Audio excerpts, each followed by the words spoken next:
Welcome to அறுசுவை அள்ளினி.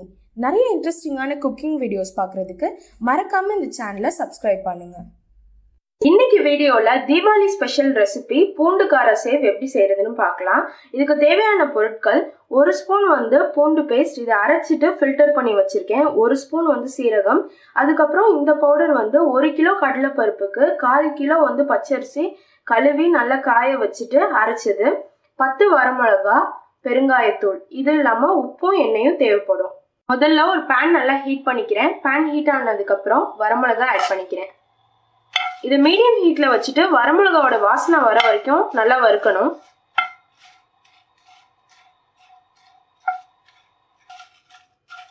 இது ஒரு 5 நிமிஷம் ஆறுனதுக்கு அப்புறம் இதை அரைச்சுக்கிறேன். இப்போ ஒரு பாத்திரத்துல மாவு பிசைறதுக்கு தேவையான அளவுக்கு தண்ணி ஆட் பண்ணிக்கிறேன்.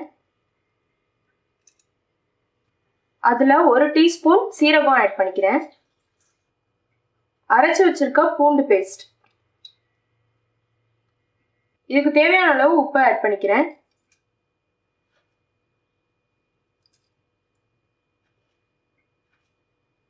ஒரு 1/4 டீஸ்பூன் பெருங்காயத்தூள். ரொம்ப நைஸா அரைக்காம இது மாதிரி அரைச்சு வச்சிருக்கேன், இதையும் ஆட் பண்ணிக்கிறேன். முதல்ல இதெல்லாம் நல்லா கரைச்சிக்கிறேன்.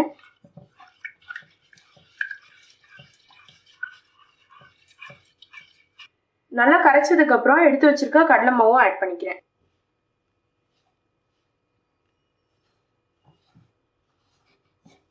இப்போ இது எல்லாத்தையும் நல்லா சேர்த்து பிசைஞ்சுக்கணும்.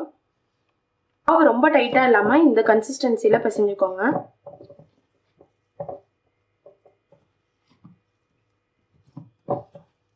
நல்லா பிசைஞ்சிட்டு ஒரு 1/2 ஸ்பூன் எண்ணெய் ஆட் பண்ணிக்கிறேன்.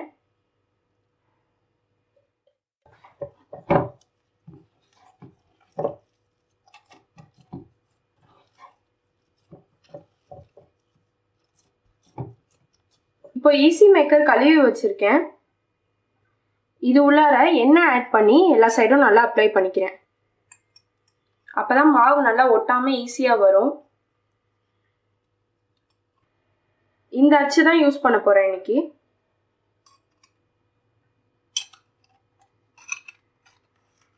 இப்போ கை ஈரப்படுத்திட்டு இதை இது மாதிரி எடுக்கிறேன்.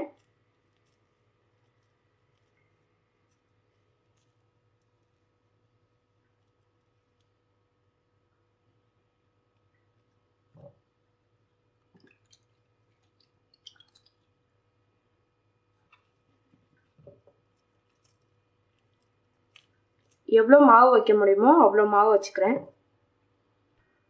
இப்போ மாவு ஃபில் பண்ணிட்டேன். ஃப்ரை பண்ண ஆரம்பிக்கலாம்.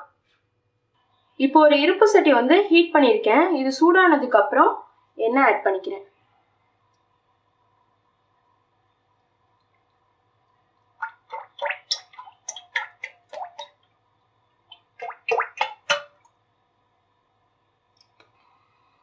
இப்போ எண்ணெய் நல்லா சூடாயிடுச்சு. அதை செக் பண்ணுறதுக்காக இது மாதிரி சின்னதாக மாவு உருட்டி உள்ளே போடுறேன்.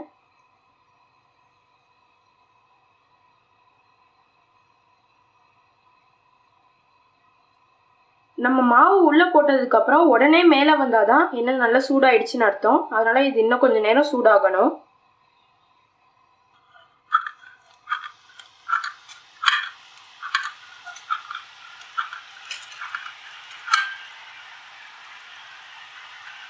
ரொம்ப ஹை ஃப்ளேமில் வச்சுக்காதீங்க. இப்போ இந்த பபிள்ஸ் ஃபுல்லாக அடங்கினதுக்கப்புறம் அடுத்த சைடு திருப்பி விடணும்.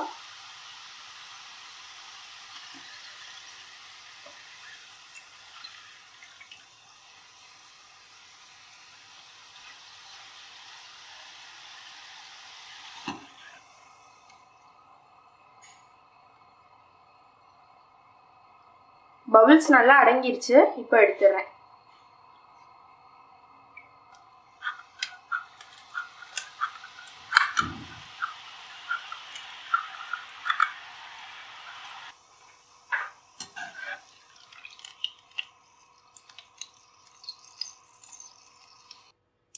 கிறிஸ்பியான பூண்டு கார சேவ் ரெடி ஆயிடுச்சு. இந்த ரெசிபி ட்ரை பண்ணிட்டு எப்படி இருந்ததுன்னு மறக்காம கமெண்ட் பாக்ஸ்ல கமெண்ட் பண்ணுங்க. தேங்க்ஸ் ஃபார் வாட்சிங் தி வீடியோ. இந்த வீடியோவில் உங்களுக்கு ஏதாவது டவுட் இல்லை சஜஷன் இருந்தால் மறக்காமல் கமெண்ட் பாக்ஸில் கமெண்ட் பண்ணுங்கள். சேனலுக்கு சப்ஸ்கிரைப் பண்ண மறந்துடாதீங்க.